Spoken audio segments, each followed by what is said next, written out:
Let us begin with something that is often overlooked in the unlovely, interminable debates about capital punishment. The spectacle of two contending species of monstrousness, one that raises the black flag for death itself, and the other that instead champions a wretched and indefinite existence behind bars as the more humane remedy.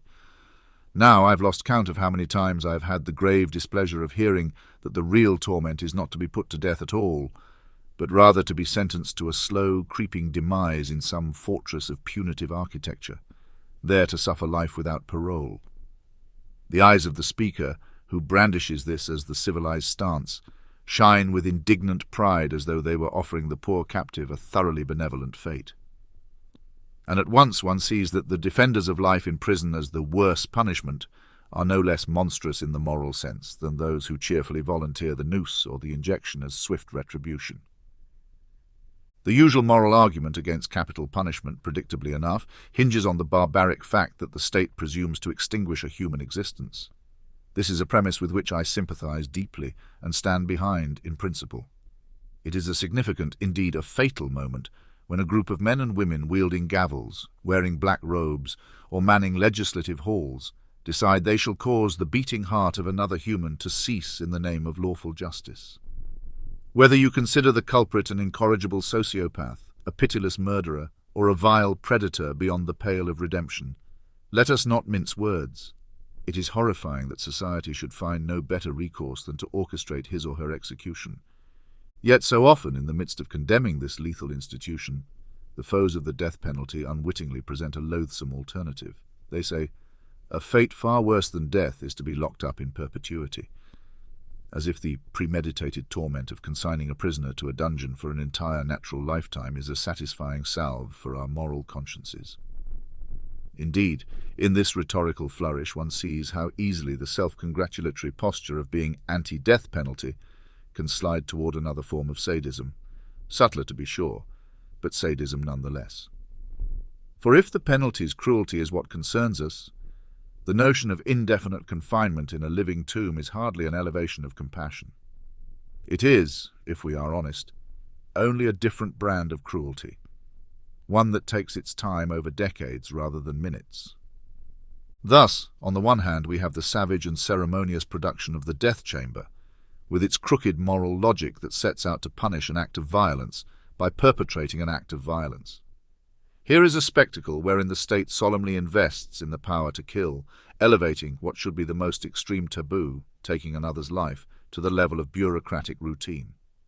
The almost liturgical sequence of appeals, judgments, delays, final meals, and final cigarettes has an undeniably macabre, ritualistic aura, as if to say, we are not like the murderer. We are better because we kill with paperwork. On the other hand, we have the blandly euphemized condemnation of a man or woman to the close custody of a concrete box until natural death, like a rotting, forgotten occupant of a mass grave who happens to keep breathing and suffering for decades. And when the moral triumphalists who oppose the gallows or the lethal injection suggest this is not only the lesser evil, but perhaps even the more painful punishment, they betray a secret delight in the slow wasting away of the convict, an unspoken yet chilling relish at the very cruelty they claim to repudiate. Instead of a quick state-sanctioned violent death, they clamour for an extended purgatory. It can only be described as monstrous on a lower but still diabolical rung. Consider the typical reasoning. Well, life without parole at least ensures the man faces the consequences of what he's done, day after day, until he draws his last breath. In some of these arguments, one detects a dreadful excitement, masked as legal rectitude. While decrying the immorality of letting the state pull a lever or administer an IV, they find it permissible, or even morally superior, to erect a cage around another person's life and throw away the key. There is rarely a hint of compassion for the mental, emotional, and psychological torture that can accumulate across years, or for the possibility that our so-called adversarial justice system is patently imperfect. We know all too well that judicial decisions are never exempt from bias, error, or prejudicial whim. Beyond a reasonable doubt is an admirable yardstick, but an impossible one to apply flawlessly. A miscarriage of justice in the case of the death penalty can never be undone. A man hanged or injected in error cannot be rehabilitated post-mortem. By the same token, a man sentenced to die a slow-living death is also subject to the same precarious fallibility of the courts, the same potential fiascos of prosecutorial misconduct, or even exculpatory evidence discovered decades too late. So then, what of your brand of humane sentencing, one that compels the prisoner to rot for 20, 30, 40 years, possibly an innocent man or woman all along? Thus we observe that the moral high ground is not nearly so lofty when one side deplores the death penalty, but endorses indefinite imprisonment in a labyrinth of steel bars. We watch these two pitiful factions pretend to be the better angels. Pro-execution moralists who argue that the ultimate punishment is as just as it is unavoidable, and anti-death penalty moralists who urge an eternity in the penitentiary. Both claim to guard the dignity of human life in their own peculiar fashion. Both are quite prepared to crush that same dignity to the point of extinction. It must be said with unwavering clarity that if our objective is to reduce the savagery in our system of justice, then we must entirely forswear the notion that orchestrated cruelty, be it final or prolonged, is a legitimate function of civilized society. If this entails we abandon the barbaric practice of the death penalty, as I think it should not follow that we dust off our hands and content ourselves with the monstrous alternative of drawn-out incarceration as though it were the moral apex.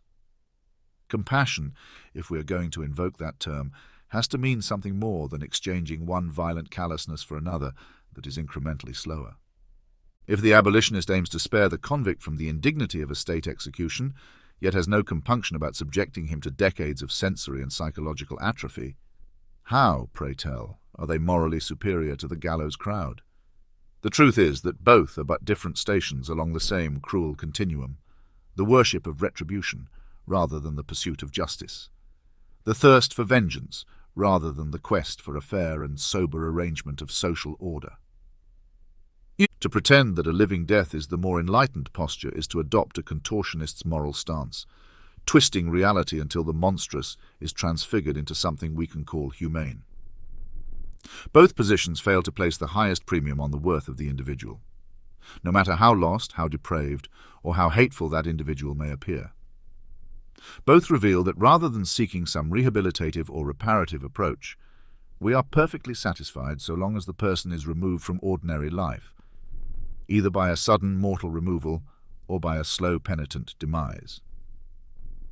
Thus, I say, if we are committed to any true notion of civilization, we must declare our repugnance for judicial killing while recognizing that our moral indignation should not be stilled by indefinite confinement alone. A legal system that claims to value human life should pursue a deeper sense of justice, one that weighs the possibility of redemption, that acknowledges the human capacity for transformation, and that never grows complacent with cruelty, whether it arrives in the form of a noose or a lifetime in a windowless cell. Anything less is hypocrisy, and that, dear reader, is the essence of the twin monstrosities that define our present predicament: the executioners who fancy themselves moral crusaders, and the perpetual jailers who fancy themselves moral saviors. The question remains which is worse, and I submit that the answer reveals the problem with the question itself. So long as we maintain a system that glories in cruelty for cruelty's sake, we remain collectively culpable for the moral abominations we inflict, no matter which brand of punishment we champion.